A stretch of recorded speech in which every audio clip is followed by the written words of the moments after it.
बिहार की राजधानी पटना से करीब 105 किलोमीटर की दूरी पर फल्गु नदी के तट व भगवान विष्णु के चरण में बसा है एक प्राचीन शहर गया। और गया से महज 8 किलोमीटर पश्चिम में स्थित है प्रेतशिला पर्वत। वैसे तो इस शहर में दर्जनों पर्वत हैं, परंतु प्रेतशिला एक अद्भुत और अविश्वसनीय हिल्स में से एक है जो कुछ प्राचीन रहस्यों को छुपाए रखा है।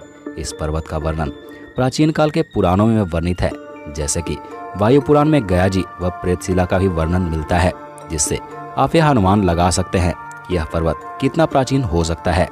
वैसे अगर आप गया या बिहार से हैं तो आप इस पर्वत का नाम जरूर सुने होंगे, पर हम आज के वीडियो में इस पर्वत के कुछ ऐसे रहस्यों का वर्णन करने जा रहे हैं जो अविश्वसनीय है, जिसका साक्ष्य अन्य पुराणों में भी मिलता है।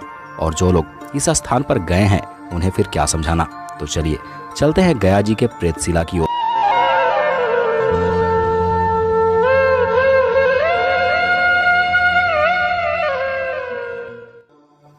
मित्रों, गया जी के बारे में एक बड़ी ही रोचक कथा वायु पुराण व गरुड़ पुराण में मिलती है। कहा जाता है कि एक बार गयासुर नामक राक्षस श्री ब्रह्मा जी को अपनी तपस्या के बल पर खुश कर लेता है, और जब ब्रह्मा जी उसके सम्मुख प्रकट होकर वरदान मांगने को कहते हैं, तब वरदान में गयासुर कहता है कि हे ब्रह्मदेव, अगर आप मुझ पर प्रसन्न हैं तो आप मुझे ऐसा वरदान दें कि मेरे दर्शन से व स्पर्श मात्र से सभी प्राणियों को मोक्ष की प्राप्ति हो जाए, उसे यमलोक तक न जाना पड़े, ऐसा व्यक्ति सीधे विष्णु लोक जाए। अब ब्रह्मा जी तो अपना वचन टाल नहीं सकते थे, इसलिए गयासुर को यह वरदान दे दिए, जिससे गयासुर समस्त पृथ्वी लोक में घूम घूम कर पापियों का उद्धार करने लगा। जो भी व्यक्ति पापी प्रवृत्ति का होता वह गयासुर का स्पर्श या दर्शन कर लेता और मृत्यु के उपरांत मोक्ष को प्राप्त कर लेता। अब सभी पापी तो विष्णुलोक जा रहे थे, इसलिए यमराज की व्यवस्था में गड़बड़ होने लगी। सारा यमलोक सूना पड़ने लगा। तब यमराज परेशान होकर ब्रह्मा जी के पास जाते हैं और इससे निवारण के उपाय पूछते हैं।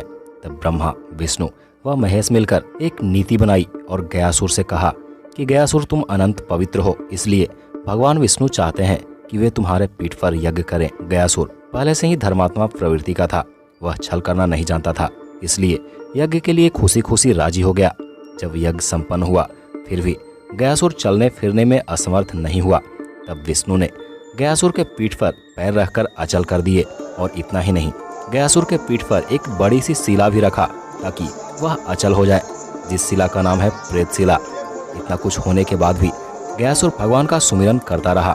गयासुर के इस समर्पण को देखकर भगवान विष्णु अति प्रसन्न हुए और वरदान दिया और कहा कि हे गयासुर, अब से यह स्थान जहाँ तुम्हारे पीठ पर यज्ञ हुआ है वह स्थान गया के नाम से जाना जाएगा। इस स्थान पर जो भी पिंडदान व श्राद्ध कर्म करने आएंगे उनका मैं उद्धार करूंगा, और इतना ही नहीं, जो अपने पितरों के लिए श्राद्ध करेंगे उनका भी उद्धार होगा। जो समर्थ होंगे उनके पिंडदान से व असमर्थ को गया जी के दर्शन मात्र से ही मोक्ष की प्राप्ति होगी। प्रेतशिला के बारे में ऐसी मान्यता है कि इस पर्वत पर पिंडदान करने से अकाल मृत्यु को प्राप्त पूर्वजों को सीधे उन तक पिंड पहुंच जाते हैं, जिससे उन्हें कष्टदायी योनियों से मुक्ति मिल जाती है। इस पर्वत को प्रेतशिला के अलावा प्रेत पर्वत, प्रेत कला एवं प्रेतगिरी भी कहा जाता है। पंचतीर्थ वेदी गया तीर्थ के उत्तर दक्षिण में भी